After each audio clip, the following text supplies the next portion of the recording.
Okay, I think that started now. Okay, so welcome everybody.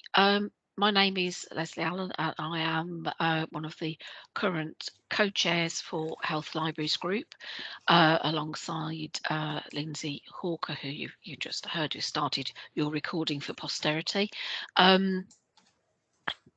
So we'd like to welcome you to this afternoon's AGM. Thank you for joining us. It will be the usual format where we'll be sharing what's happened over the last year since we gathered this time last year, and then once we've done the kind of formal part of the meeting, we'll move on to our CPD sessions that will be led by our CPD leads, Hongan and Sharon. So we'll move on to that later. So first of all, are there any apologies for this afternoon's meeting? Have we had any, Lindsay, that we want to formally note? From the committee, we Yeah. have Cheryl, Kenza, Yasmin, Philip, and Ruth. And Ruth. Thank you. So thank you for that. So what I'm going to do now is strangely hand over to Imrana, who is our past co-chair. So I've only been co-chair for the last 6 months, and Imrana was the immediate past co-chair. And given that we're talking about last year's events, we're going to have a delightful sense of occasion, and Imrana is going to run through the AGM report for last year. So Imrana, can I hand over to you, please? Thank you, Leslie. Welcome everyone to the AGM for 2022. Lindsay, do you have the minutes to share, or do you want me to share them? I've got them here. So hopefully everyone had a chance to have a look at the minutes for last year's AGM. And apologies if I'm not looking directly at the screen. I've got 2 screens in front of me. If we can just go through the minutes for accuracy and any actions arising. So on page 1,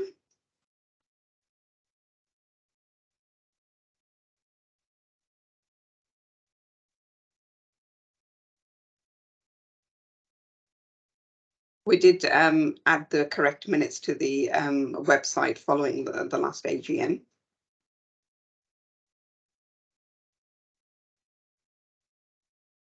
Page 2.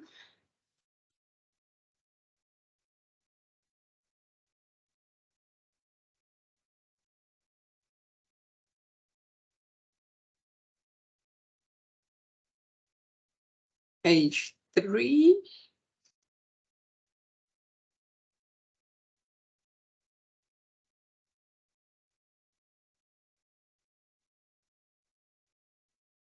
And page 4.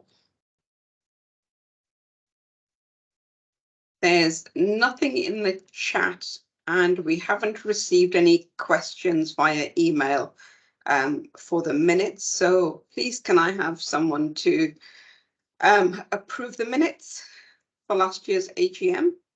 I'm happy to approve. Thank you, Alison. And a seconder? Yep, I can second. Thank you, Leslie. So the minutes for the AGM for last year have been approved, and we will go back up on the website as approved minutes. So going to our annual report for, sorry, that was for 2021, apologies, for last year's annual report for 2022. We've had a fabulous year, especially with our 75th anniversary starting in October. So please do put your questions in the chat, or after I've been through the report, I'm happy to take questions. So 2022 was a landmark year for us as we celebrated the 75th anniversary of the Health Libraries Group. And we were really pleased to be able to welcome past and present HLG committee members for our successful hybrid event held on the 14th of October at Friends House. And the link you can see in the report, recordings of the sessions and entries of the poster competition can be found there. As we transition back into the new normal, our committee had a turnover of staff with myself stepping down as co-chair after 7 years in December 2022. Richard Bridgen stepped down as joint conference lead, Emma Ramstead stood down as treasurer, and Leslie Allen stepped down as co-CPD lead, ready to take on the role of co-chair in January 2023. And we would honestly, heartfeltly would like to take this opportunity to thank all our colleagues for their hard work and continued dedication working in a voluntary capacity to support members' needs. We appreciate everyone has day jobs and, the committee members do this on top. So what we'll do is, after I've been through the report, we'll we'll get the committee members who are able to attend just to say hello to everyone so you can put names to faces. So as ever, we've always welcomed partnership working with other CILIP 6 and external organisations. We ran a series of sessions on library and information workplace research with the Library and Information Research Group. We also had a strong presence at CILIP Conference and Expo 2022, chairing 2 health sessions. And we did a lot of networking from the best presented SIG stand. I still think we should have won an award for that. Right, legislation and strategy were key for the health sector this year. Sorry, in 2022, the Health and Care Bill received royal assent by Her Majesty the Queen, enacting the most significant health legislation in a decade into law on the 28th of April 2022. And on the 20th of July, the government published the first ever women's health strategy for England to tackle the gender health gap. So it has been quite significant. And our impact factor for HLG in 2021 was 3.550, increasing from 2.15. And the journal is now ranked 32 out of 84 in the information and library science category. And so we'd like to send a heartfelt thanks to Maria Grant, our editor-in-chief, and the editorial advisory board, who work really hard to make sure that our journal is successful. And last year's virtual issue was dedicated to mark our 75th anniversary celebrations. We also launched working on the nursing and midwifery collection, but we did publish the medical core collection. So we'll just need to amend that sentence there. And we continue to work in partnership with HE as was on improving HLISD.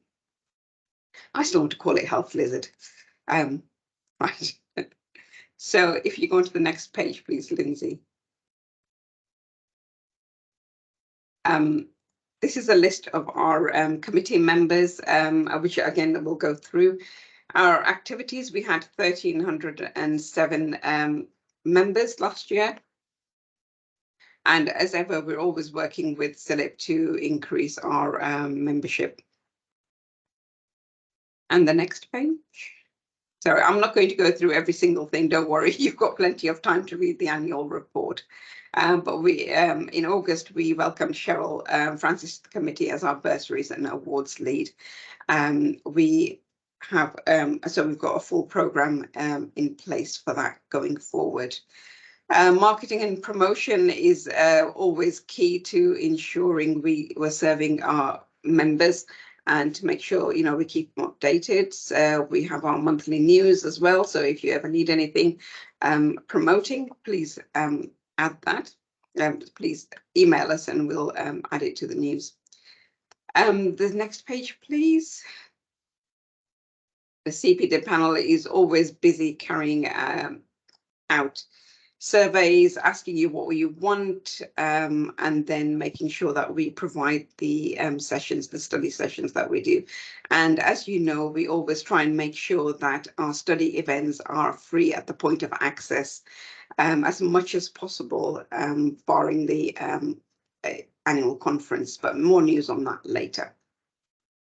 Our international work has taken us to working with African hospital libraries, and we are looking at working on a core collection for sub-Saharan Africa. And we've had input from some academic libraries across sub-Saharan Africa. We have also finalized some memorandums of understanding with other library associations across the globe, and Tom Roper is our HLG rep on the Medical Library Association. Our winner for the HLG Leadership Bursary is Susan Smith, and hopefully we'll be hearing more from her soon on her experience on that. A big thank you to Ruth Carlisle, who's our policy lead. And again, you can see what Ruth and the committee have been working on last year. Next page, please. Right, we also, as ever, we have a close relationship with CILIP HQ, and we work closely with them in terms of contributing to CILIP's policy and strategy through the policy committee. And as one of the largest SIGs of CILIP, we're always in touch with CILIP HQ, and we work in partnership and tandem. Next page, please. There's more detail there about the HLG conference, which was extremely successful, especially as we ran it hybrid. And we've had lots of positive comments in that those who were online felt like they were part and parcel of the conference itself. Which is really good news. We have a list of winners of our poster competition for which we received approximately 40 entries, and it was a really hard judging session because they were so good. And you will notice that going along this year, we've invited some of our poster entries and winners to do some lightning talks as well. So keep those in mind. Right, next page, please. So our publications, HLG is our, as I've mentioned, is our wonderful journal, and we're working with Wiley continuously to ensure more and more open access, working with Wiley's policies and to ensure we meet the needs of our members as well. Next page, please. And the newsletter, as ever, goes from strength to strength. And we always say that if you're concerned about writing for publication, try writing for the newsletter, which is more informal, and then we can always help develop you to write something for HLG. So please, if you have any ideas about anything to write in our newsletter, whether it's a meeting write-up, or something, a small project you're doing, something about quality improvement, then the newsletter is the best place to start your writing journey. Next page, please. Again, the bulletin is somewhat something that we need to look at, and even though it's nursing focused, it's up to you where you want to publish. Our digitization project also continues to be worked upon. Okay. Other HLG projects and outputs, HLISD in conjunction with what was HEE, now part of NHS England, is something we always look forward to working on and providing for the community. Next page, please. Again, a little bit about funding arrangements and core collections, which I've already mentioned. And the finance report, finally. So as you can see in the annual report, the Treasurer has listed the income and expenditure, and as ever, we rely on the royalties of our flagship journal, HLG. And so we ended the year with a healthy balance of £35,388.78.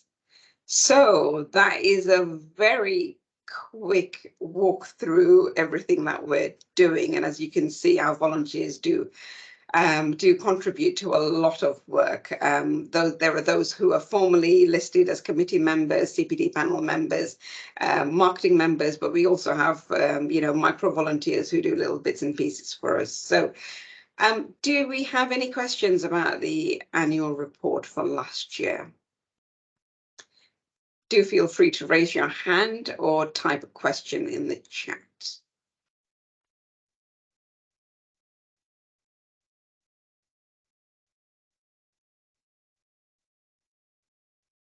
We do have one question in. Oh, sorry, Lindsay.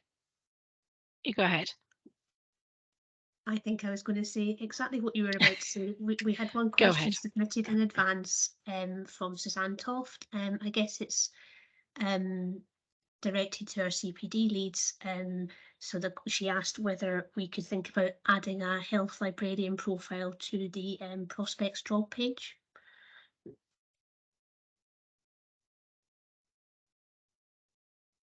I think you're on mute, Hong. Oh no, I couldn't hear you there.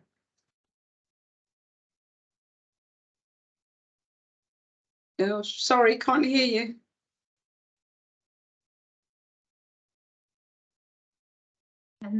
Yeah, okay, I will jump in your place, Hong. I think what she would have said if you could hear her is that yeah, definitely I think it's a good idea and it's something that we can look into. We've done similar in the past with NHS careers, which, thinking about it, we could probably look and update, and at the same time perhaps add to prospect as well. So we'll put it on the list. Lovely, thank you. Any other questions? No? And then something in the chat from Oh. Sue. Here we go. Thank you, Sue. Yes, we are very proud of our committee and volunteers for the wide range of work that we do. So if any, so you should be, Imrana, and Lindsay, it's fantastic, really impressive. Thank you. Thanks, Sue. And if any one of you does want to join us for any part of our activities, then please do let us know. Even if you can't commit to a full-time volunteer role, we like micro volunteers. If we're working on a specific project, we can provide you with a letter of of your activity and input, if you wanted that as part of your revalidation or a part of your performance appraisals at work. We can help you with that as well. So if there are no more questions, please feel free to continue adding comments to the chat. Some of our vacancies are advertised online at the moment. Thank you, Lindsay. And Sue, yes, Sue Lace-Brown, yes, it's a pleasure to work with you as well. Right, what I'd like to do is, committee members, if you can make sure you're on screen. We said at the beginning that we'd make sure we introduce you to current committee members, so that you've put a name to a friendly face. So I'll just go as you are on my screen. Lindsay, if I can start with you. Yep. Hi, everyone. I'm co-chair, have been since 2021, so with Imrana and now with Leslie. Nice to see you all. Thank you. Leslie. Yeah, as I said at the beginning, and as Lindsay just said, I'm co-chair with Lindsay at the moment, having been previously in the post of co-CPD chair. Nice to meet you all. Thank you. Alison. Hello, everyone. So I'm been on the committee since 2014, and it's a wonderful opportunity to meet colleagues, and I highly recommend you have a look at the vacancies. So I am the membership secretary, but yes, welcome everybody, and hopefully we'll see you on the committee. And also part of the CPD panel. Yes, I forgot that. Sorry. Yes. That's all right. Tom.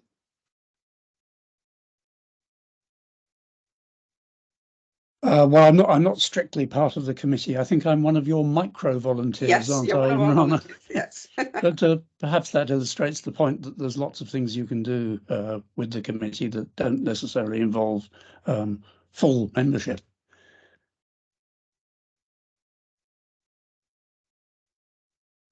Thank you, Tom. And as I said earlier, Tom's our representative with the Medical Library Association. Hong An. Oh, no, we still can't hear Hong An. Sorry. Hong An is one of our wonderful new co-CPD leads, along with Sharon. Sharon, are you online? Yes, There can you everyone are. hear me? Yeah, I'm having this moment where I'm worried if I can't speak either, might be in trouble for the next session. So hello everyone, I'm Sharon and I'm one of the co-CPD leads for the CPD panel, and I joined in January of this year, and I'm really enjoying working with the CPD panel. It's been really good experience. So hello everybody. Thank you, Sharon. Maria. Hi, my name is Maria Grant. I'm Editor-in-Chief of the Health Information and Libraries Journal, which is co-owned between Health Libraries Group and Wiley. And obviously free access to the journal is one of the many member benefits that you have being a member of the Health Libraries Group. Imrana mentioned last year's free virtual issue, so I'll just mention this year's, which was released last week, which was to do with the user experience in health libraries. That was linked with a user experience conference taking place in Brighton last week. So I'll pop a link in the chat so you can go and have a look at that. If that's something of interest to you. And if you're interested in reviewing or writing for the journal, but you're not quite sure where to get started, then I'm happy to have a conversation with you. So I'll pop my email address in the chat also if you want to get in touch. Lovely, thank you, Maria. Alice, can I come to you? Hi everyone, my name's Alice and I will be co-editing the HLG newsletter along with my colleague Celeste, and I'm brand new in this position, so I'm literally just in the first week, but it's been great so far. Welcome, thank you. And have I covered everyone that's here? Right, I think so. If any other committee members are lurking, then please put your hand up. Other than that, as I said, I've stepped down as co-chair last year, but I have taken over the position of conference lead. And we've got a couple of announcements to make. One of them is that HLG 2024 will be happening next year, hopefully in June, and we've just signed with a venue organizer, so we kick off the meeting for that this week. And hopefully it will it'll be as successful as the hybrid event that we held for our 75th anniversary. So, and we are continuing to look at hybrid events because that's the new way of working. And the big announcement, if I can share my screen.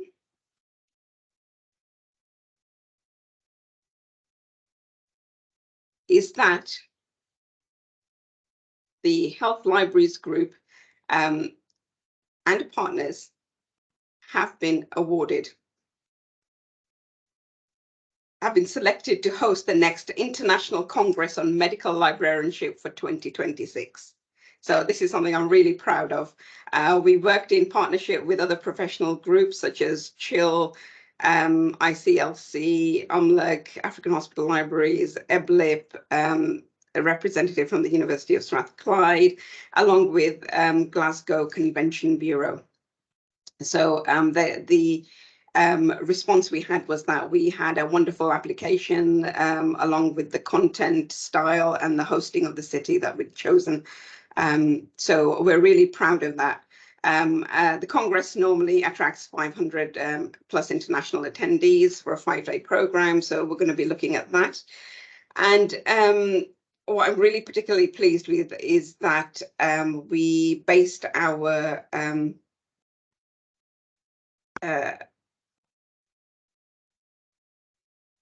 bid on the Glasgow's official coat of arms and motto, which was "Let Glasgow Flourish." That was our inspiration, and our conference theme is going to be "Flourish, Growing Our Communities," with the intention that ICML 2026 will have the growth impact upon our international community and support attendees to flourish in their roles to lay the foundations of a legacy for the profession.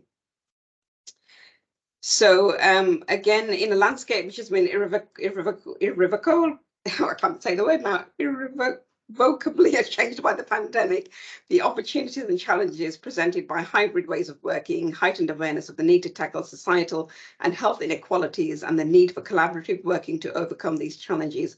ICML 2026 will be an opportunity to convene professionals from all over the world to explore these changes and the opportunities for change. So if you'd like further information, then please contact me at this email address, conference@siliphlg.com. And obviously after the AGM, our social media will be highlighting the press release, and hopefully we'll see something in Information Professional as well. Again, if anyone is interested in helping to run an international conference, then we're happy to take on volunteers. So that's our big news, and I just wanted to say thank you to everyone who was part of the bid and putting the bid together. So I'll stop sharing that, and thank you for all the thumbs up and hearts, etc. Any questions on any of that before I formally close the AGM and hand back to Leslie?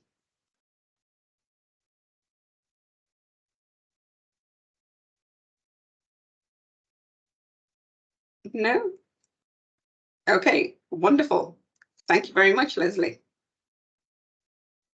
Thank you, Imran. I'd just like to echo what everybody else has said. Really, just a massive congratulations to you and the group of people who put that bid together. I think it's really exciting for HLG and for all the parties involved, as is HLG 24, and hopefully we'll really hit the ground running now we know, and now we've officially been able to let everybody know the news that we've been holding to ourselves. So that's really brilliant, and I'm really excited on behalf of everybody. So thank you very much. So thank you to Imran for going through the AGM with you as well. And I'd now like to hand over to Sharon. I say Sharon first, just simply because we know that Hong An's been having problems with her microphone, so I'll do it this way around. Hand over to Sharon and Hong An for their panel discussion about how we can, well, I'll leave them to talk about it, but how we can encourage and grow new professionals and new people into our sector. So Hong An and Sharon, over to you. Thank you. Go on, Hong Yang, can you speak? No, from the sounds of it. Okay. Right, so I think what we'll do is I'll make a start, and then we'll see what Hong Yang can do in terms of trying to get her sound working. So are you all right? Are you joining, Hong Yang? Are you? Yeah, I'm here. Can you hear me now? Yeah, we can hear you. Yay. Thank you.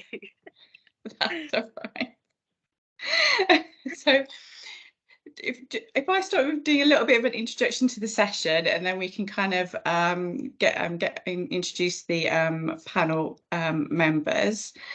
So I think the idea of this session, I think this is the first time that we've tried to do like a panel discussion, is that obviously people talk about people retiring over the next 5 years. There was a survey which said that I think 17% of librarians and people in the library workforce in the NHS are wanting to retire in the next 5 years.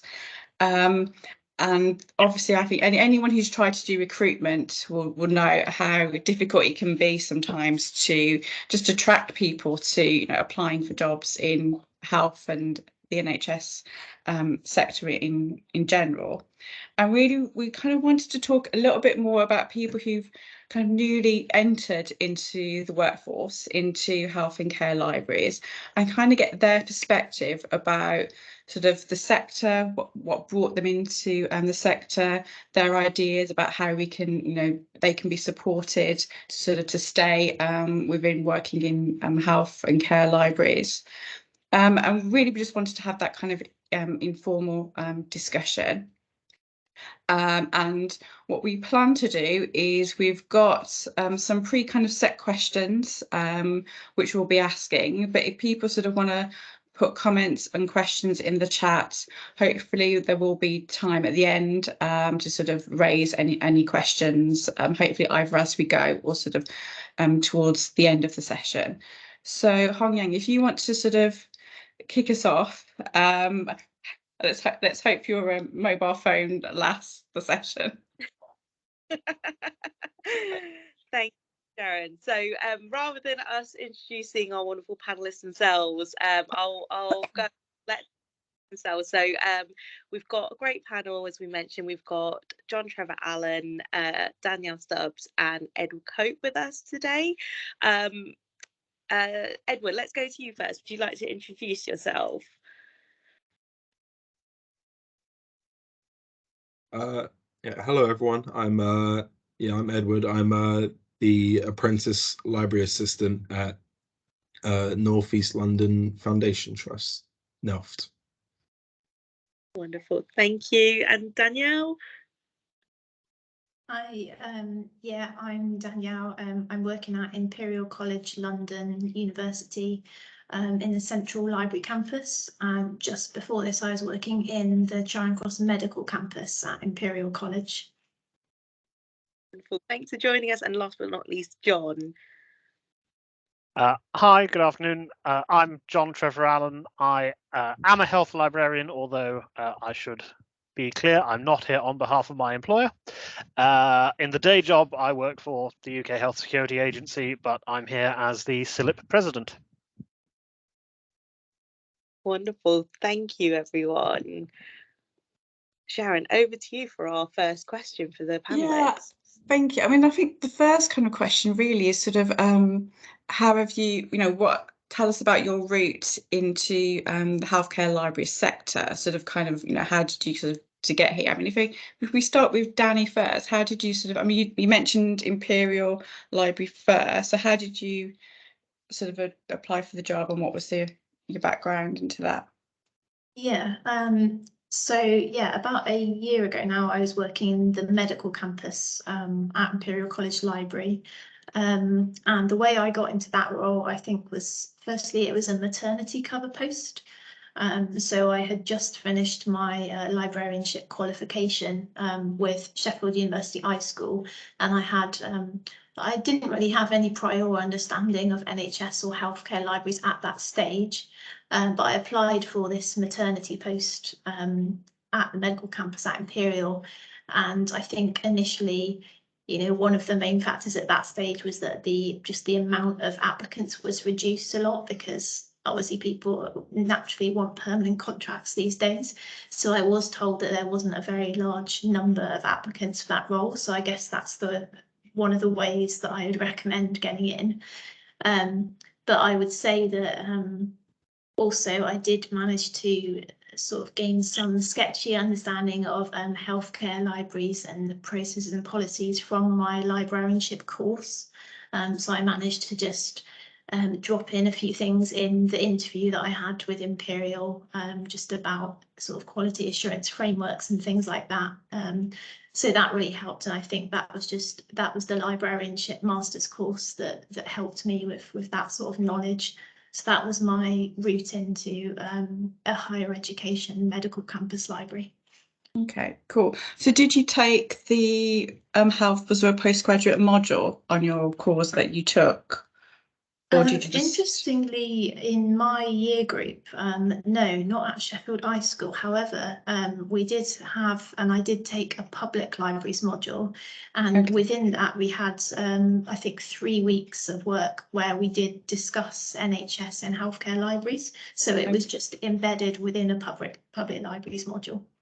Okay, Yeah. that's cool. That's really interesting. I mean, Edward, coming to you, I know your route is a little bit different. So can you kind of tell us about sort of how you've kind of come into NHS libraries?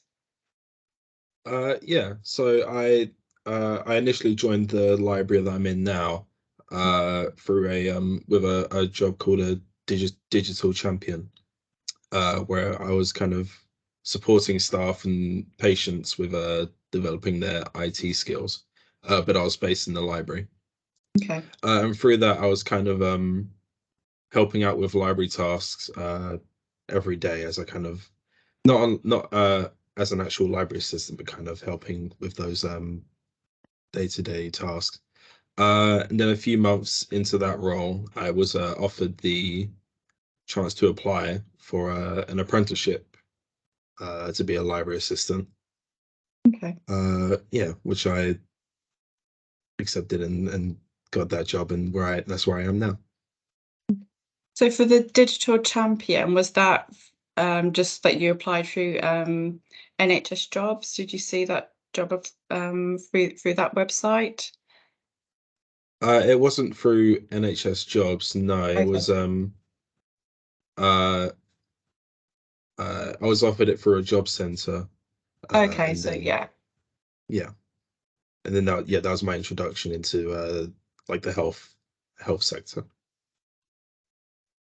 Okay, that's quite a difference between you and Danny and how you've come, but you're still sort of working in health libraries. So you've got completely different routes, but you've still sort of, you know, come into health libraries. What about you, John? How did you come into health libraries? Yeah, so it's different again, I'm afraid. That's good. I did my master's in Aberystwyth, and as part of that, I was one of the full-time students, and we had a site visit to the library at Bronglais General Hospital, halfway up the hill in Aber, which I think was the first time I discovered that hospitals have libraries providing the sort of services that I now think of automatically as a core provision.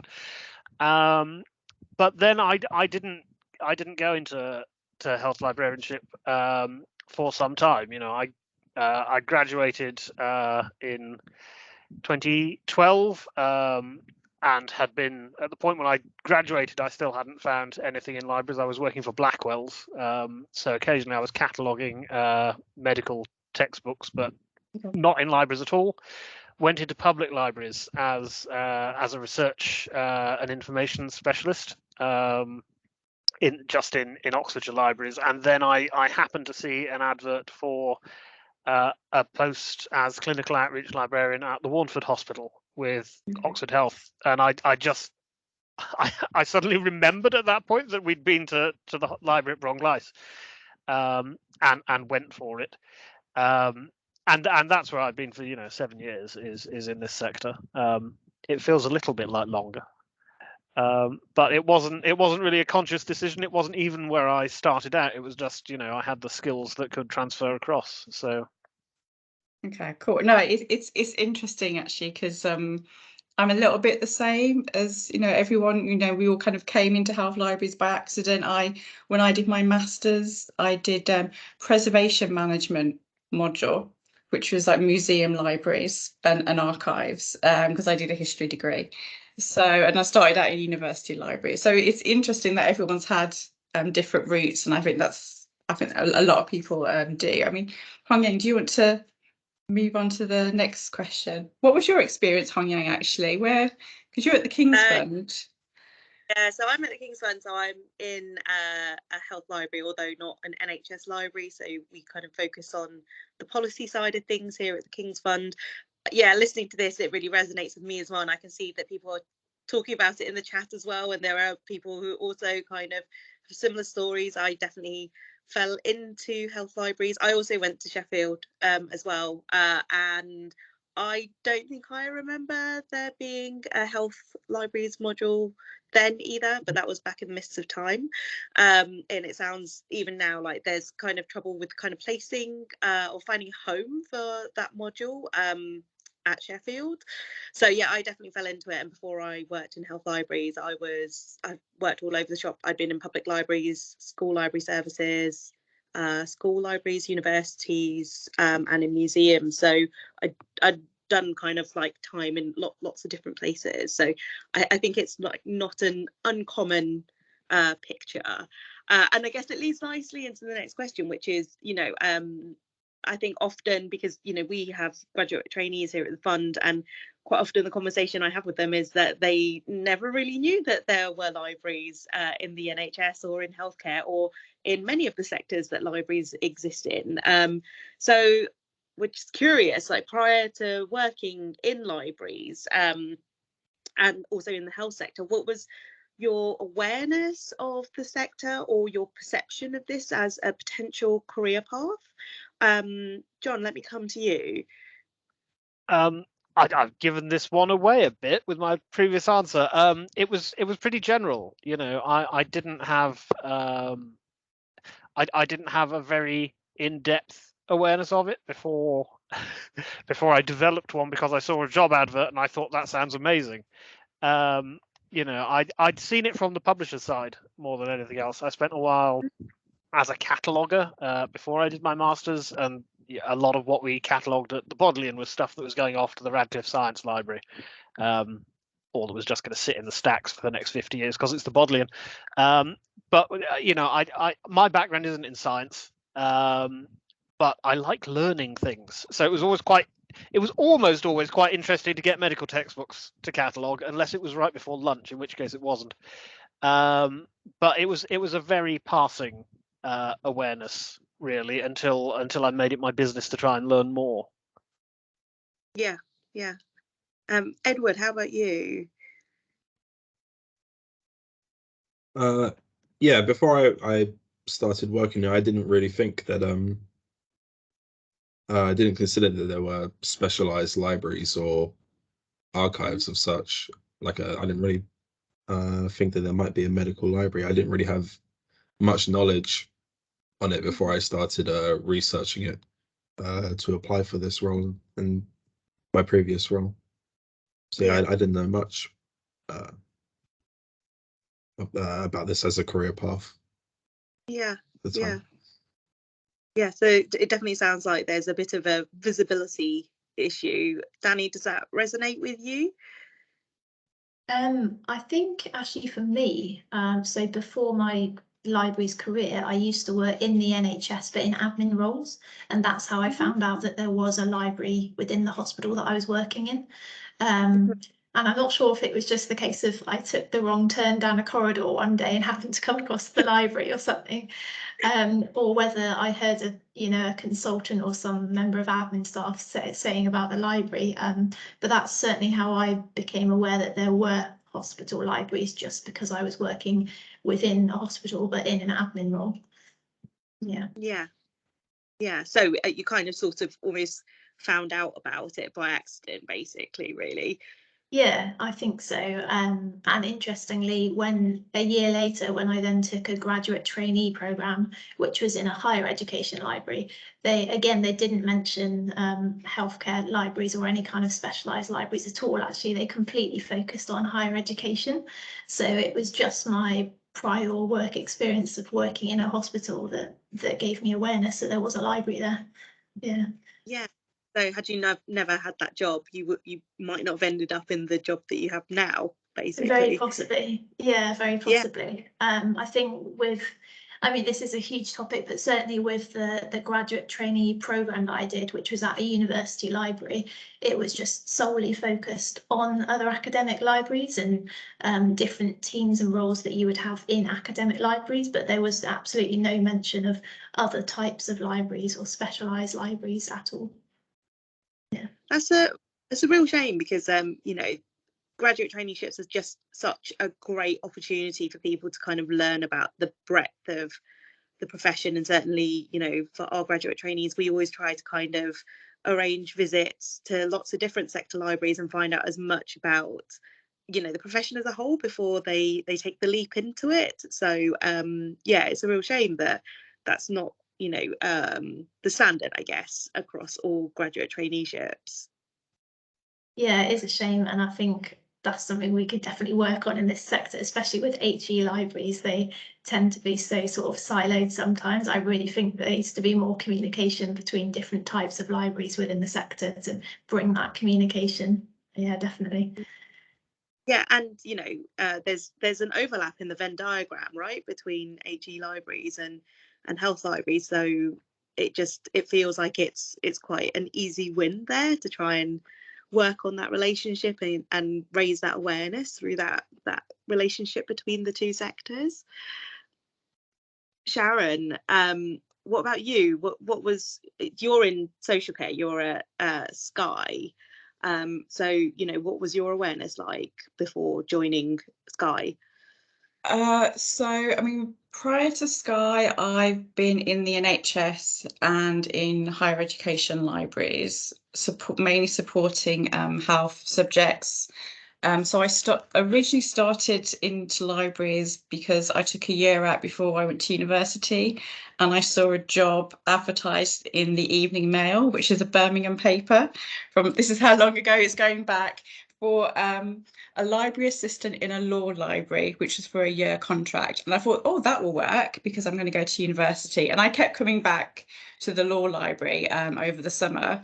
And then I ended up I thought, well, actually, I like libraries. I do a master's, and my first jobs were in higher education. And I ended up supporting social sciences and health subjects. And then I saw a job advertised with the West Midlands Health Authority. And I looked at the job and thought, that sounds ideal.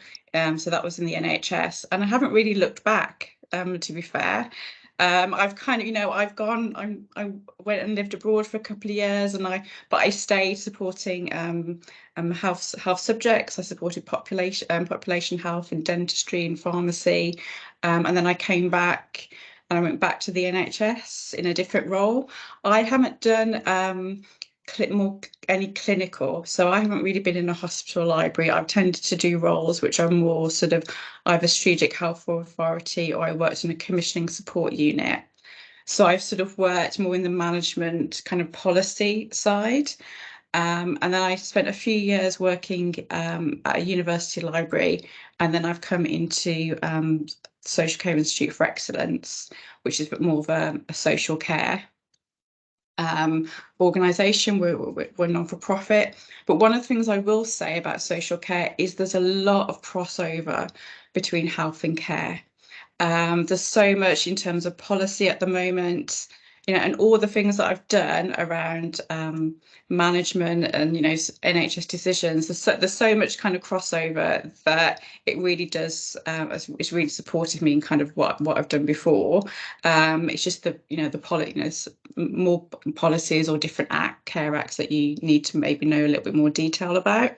So I've kind of done very different kind of perception. My perception was very kind of just by accident that there were specialist libraries, and that's how, you know, I ended up sort of working in NHS libraries and health and care sector, which is interesting kind of reflecting on the conversation, because I'm kind of sitting here thinking, you know, if that job hadn't have come up all those years ago at the West Midlands Health Authority, would I have gone into health libraries? I mean, for the panel, I mean, what kind of things do you think we should be doing to try and attract more people to the field? I mean, Edward, have you got any sort of thoughts about what you think we could do? I mean, I think maybe promotion, but I mean, what's your kind of take on what we could do to sort of, attract more people and have more of an awareness of the sector? Yeah, I think for me, like what attracted me, and I think would probably attract many people as well, is how I initially got onto this to my position, which was it was as a digital champion, which was a government funded Kickstart scheme.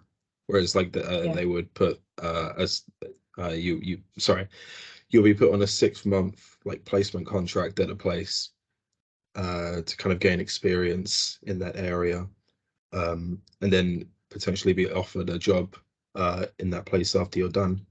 And from what I've heard, that's been very good in our organization. I think we had, around the same time I started, we had 60 people joining through this Kickstart scheme in our organization, and most stayed. So I think kind of like the Kickstart scheme, the government funded scheme, was a good way to kind of attract people, because it let me gain experience without like diving headfirst into a role that I didn't know a lot about. I gained a lot of support on those first 6 months, and then that made me want to apply for my apprenticeship, because I had an understanding of the library and what it means to, like, what my responsibilities would be as a library assistant, because of that 6-month experience I already had. Okay, so it sounds like we need to be a bit more creative in, attract, where we promote, maybe short, different kind of contracts, different routes to advertising and things. I mean, I don't like work experience is always a good way, but I don't like the idea of unpaid internships. I really don't like that. That triggers me. I think people should be paid to have that experience. So it sounds like we need a bit more. Yeah. We did have wages for the scheme. It wasn't an unpaid thing, but we did have wages.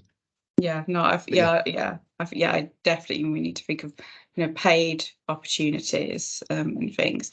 Danny, what about you? What do you think around attracting kind of things we could do to attract more people to the sector? I guess initially, if you haven't yet joined the library sector as a whole, I would always start with any new career by just Googling different roles. So for example, like Google librarian, what does a librarian do? What types of library posts are there? I would hope that within my Google search, at some point I'd come across the CILIP web pages. And having had a look recently the other day, it seems like there's not a lot of information really on the CILIP web pages about different types of roles within healthcare libraries and NHS libraries. So that's one thing. I'd hope that our professional network would provide a bit more of information just for people to read to begin with, to find out what types of roles there are, what the career path that they're getting themselves into.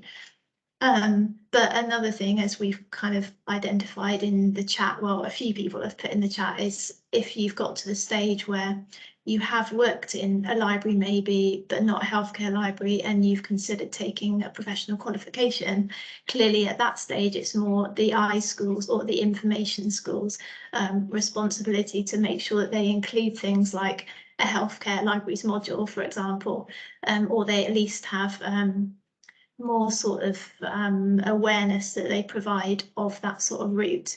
So when I was taking an academic libraries module at Sheffield High School, we did have talks and presentations from librarians in the sector who worked in academic libraries, public libraries and school libraries, but we didn't have a talk from anyone who was in a healthcare library or an NHS library. So that would have been really great at that stage to just actually be able to speak with someone directly who is in that role, and I'll be able to ask them, what is it you do on a day-to-day basis, and tell me more. But yeah, initially I would hope that, I think CILIP could expand a bit more on their web pages to provide more information. I think that's a really good point, actually, because it's kind of taking me back. My memory is going back to when I was doing my postgrad, and I can remember we had speakers as well. And I don't think we didn't have someone from health or an NHS library. I think we had public library and we had health library. I think we had government library as well, actually, but we didn't have anyone from NHS or healthcare. So I think that's actually so. I mean, even if you don't want to take, an actual module on health libraries, I think you can, be open when you're doing your postgrad or you're studying. But to have to hear different people and sort of then give their perspective, I think is really really useful. And I think the point about, you know, different kinds of roles and SILIP, and I think we need to have a think about that in terms of the various different roles, because it isn't just NHS, as I always say, because we're, you know, I'm in a very different, you know, role, and Hong Yang is as well. It's, you know, different roles within, you know, health and care libraries. I mean, John, I mean, what's your kind of perspective on this? Yeah, I think we do need to sort of try and bolster that awareness. It's interesting in the chat. Tom asked if anyone has a background in sort of biology or science, and I don't, as I said before. And when I had that visit to the library at Vrongleis, I think the reason I didn't think anything further about it was I assumed, oh, we've got to be good at sciences, and I'm right at sciences. It tends to give me a headache. But actually, what you need to be good at is information science, and I'm not too bad at that. I think I just assumed, you know, it's in a hospital, it's going to be clinical. Yes. which is ridiculous, because at the time I had a part-time job as a domestic cleaner, emptying bins and polishing floors in that hospital, and I didn't need a science background. It was a different specialism. And I think that sort of outreach and saying, look, we're here as a sector, and these are the sort of skills that you need, is really valuable. When I was already working in the NHS, in a primary care trust, we had a sort of awareness day in Swindon with the Swims Network, and there was a presentation there from a couple of the people I work with now on public health librarianship. And that was the first I'd heard of public health librarianship, but I could see then, you know, there was a sort of clear set of transferable skills that existed. And I think if we sort of emphasize, look, these are the skills that we desire in this sector, and this is the difference you can make. You know, that's always a big draw for me. Is I go home at the end of the day thinking, gosh, that was quite useful. You know, I've made a contribution. I think that's a good message to get out there, because it does feel like you're making a difference. I mean, it doesn't always. Sometimes it feels like you spent the whole day and you haven't quite cracked the search strategy, but eventually you get there. You know. I think that's true. I mean, I did a history degree, and I think a lot of people that I know have done, you know, English seems to be a really popular degree, and that was mine. Yeah, humanities. So I think, and I have zero knowledge. I didn't really enjoy sciences at school either, so don't tell anyone. But I do think that there's a perception that we need to be, you know, scientists, or you need to have a science background, especially as well because it's, you know, we talk about clinical, you know, and clinical librarians, and that is an important role within the sector. But there's also different roles. Some of us are, you know, working more in the policy management end, more of the public health end. But you know, there's a real range, real range there. Hong Yang, what was your degree? I'm typical humanities into librarianship.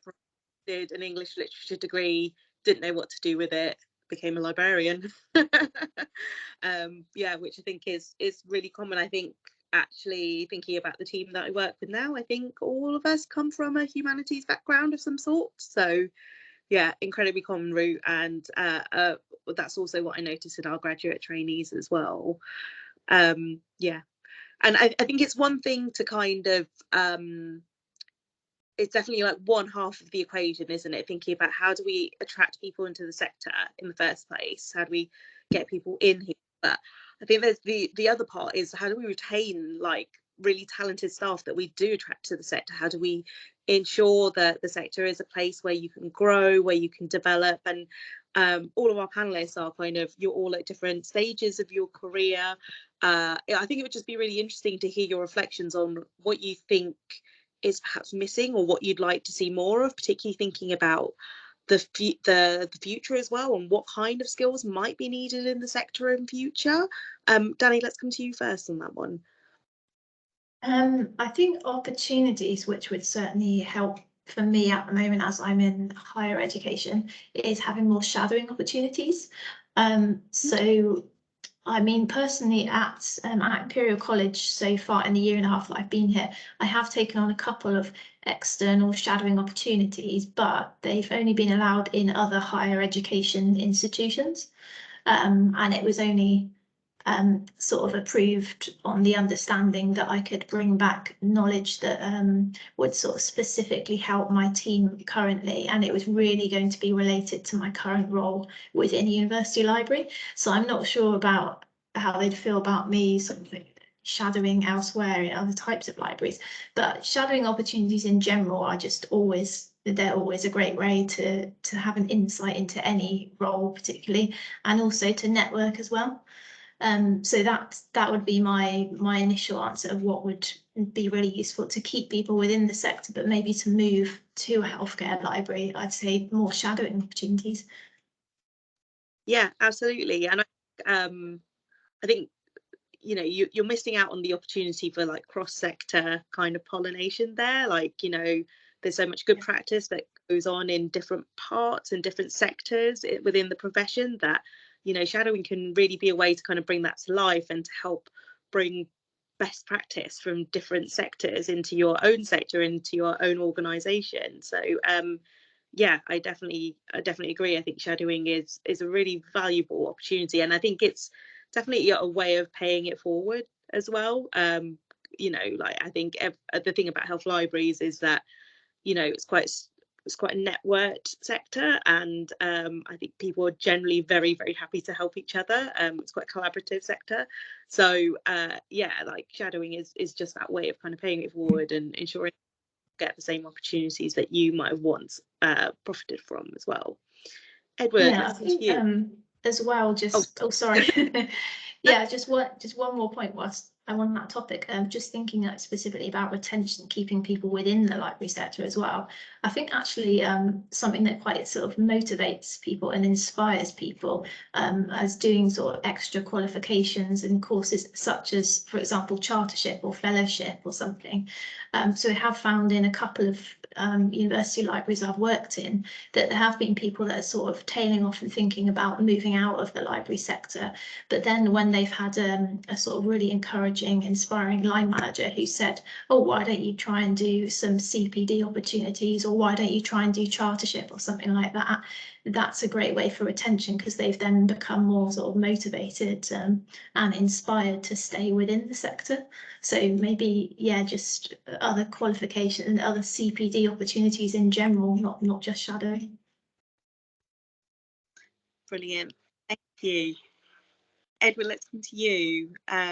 What are your kind of reflections on, you know, how we need to support people to grow within health libraries? I think a great way for supporting people to grow and develop their skills would be what I'm doing right now, like an apprenticeship. Right now I'm doing the apprenticeship as a library assistant, which I've heard is more of a newer thing from my manager. I think I've heard that, yeah, a library assistant apprenticeship is a relatively new thing. But yeah, using for the apprenticeship and having dedicated time to like read through our policies, procedures, and ask questions to my colleagues, and just to work on my assignments and study, has really given me a good chance to kind of develop my skills. Yeah, develop my skills as a library assistant, and hopefully would want to progress on to a you know, library assistant to librarian, assistant librarian, any higher roles in the sector. So, yeah. Yeah, so that kind of multiplicity of routes that we were talking about like a little bit earlier in the session, it definitely sounds like something that we should kind of be actively thinking about more. John, how about you?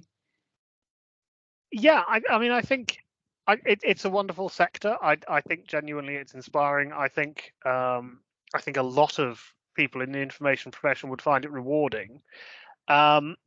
It's also a sector where we tend to be not operating with as much resource as we would like.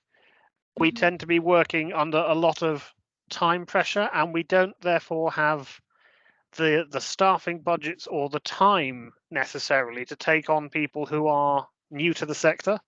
I think very often you sit down and you think, what would the ideal candidate for this vacancy look like? And the answer is it's someone who can come in on their first day and start knocking out lit searches. That means it's not someone new. And I think there's a tendency that we all rely on someone else to be the nurseries to foster those basic skills so that we can bring in someone who's fully fledged and can hit the ground running.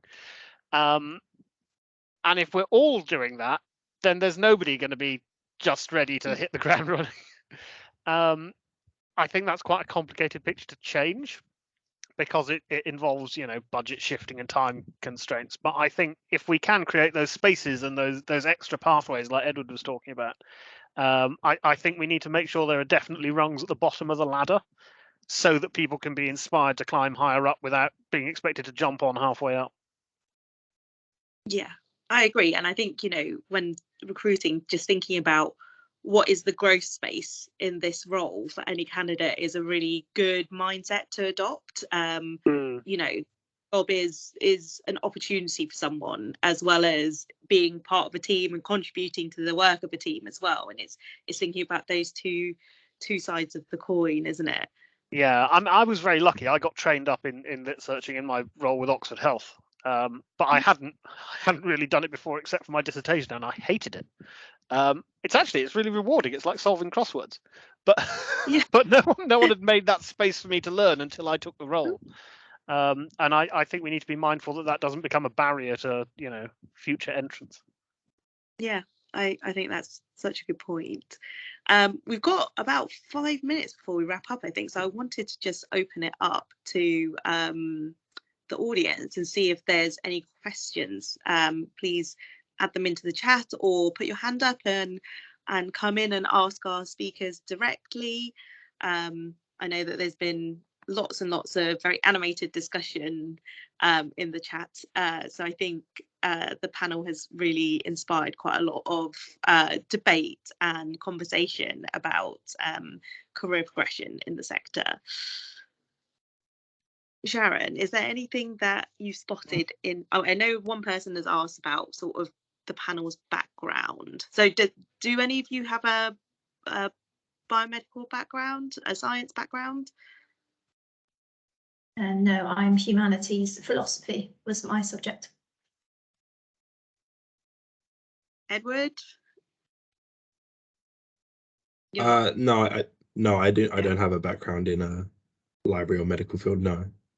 Yeah.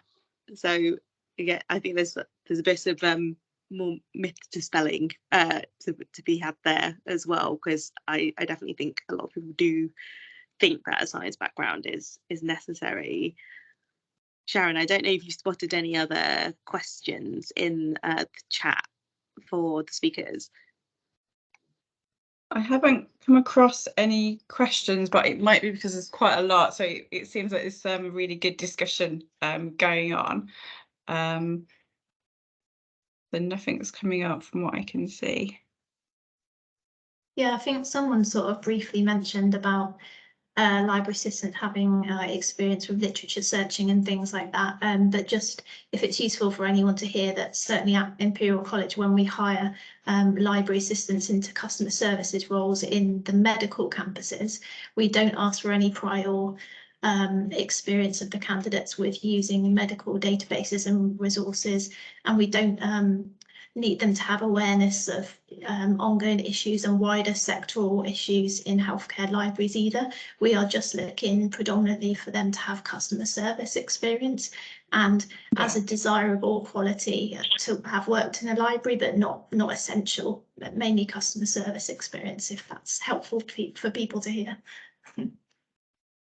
Yeah, I can definitely echo that as well. That's one of the main things that we look for when we're recruiting is, do people have the customer service skills? Do people have the relationship building skills as well? Like those interpersonal skills are so important and are really like foundational. In my view, I think a lot of the other stuff can be taught. You can teach someone how to do a literature search on the job.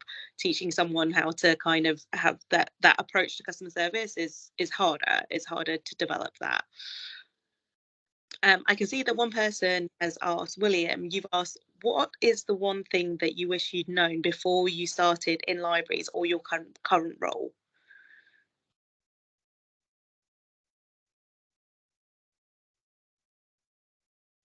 Yeah, that's really tricky, isn't it? I mean, I hate to be a pessimist, but I wish that I'd sort of realised before about all the red tape that comes with higher education institutions, but also how much admin is involved as well.